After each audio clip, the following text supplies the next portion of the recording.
ते मम्मी उद्या 15 ऑगस्ट आहे, ते शाळेचे कपडे एकदम स्वच्छ धु. तू मला शिकवू नकोस, मी कपडे स्वच्छच धुते. दादा मी आहे ना उद्या शाळेत माझ्या आवडत्या क्रिकेटरचं भाषण करणार आहे, रोहित शर्माचं. ए पागल झालायस काय? मी तुला एका नेत्याचं भाषण देतो, ते गप पाठांतर करत बस. एक दो एक.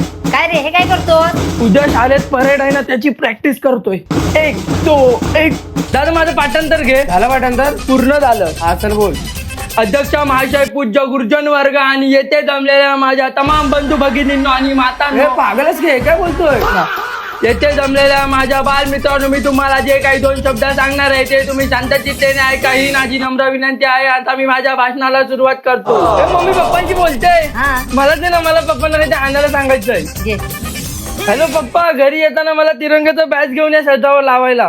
दादा माझ्या पण शाळेच्या कपड्यांची चांगली कडक इस्त्री मारा, मी कसं शाळेत उद्या चमकलो पाहिजे. अरे आर्यन तू काही येडायच काय रे उद्या शाळेत नाही यायला? अरे उद्या शाळेत बिस्किट, चॉकलेट, लाडू अजून काय काय खाऊ भेटणार आहे. तू गप ये, शाळेत खूप मजा येणार आहे. मम्मी उद्या सकाळी मला 6 वाजता उठवा, सकाळी 7 वाजता सरांनी यायला सांगितलं नाही. जर लेट गेलो ना मला काठी झोडून काढतील.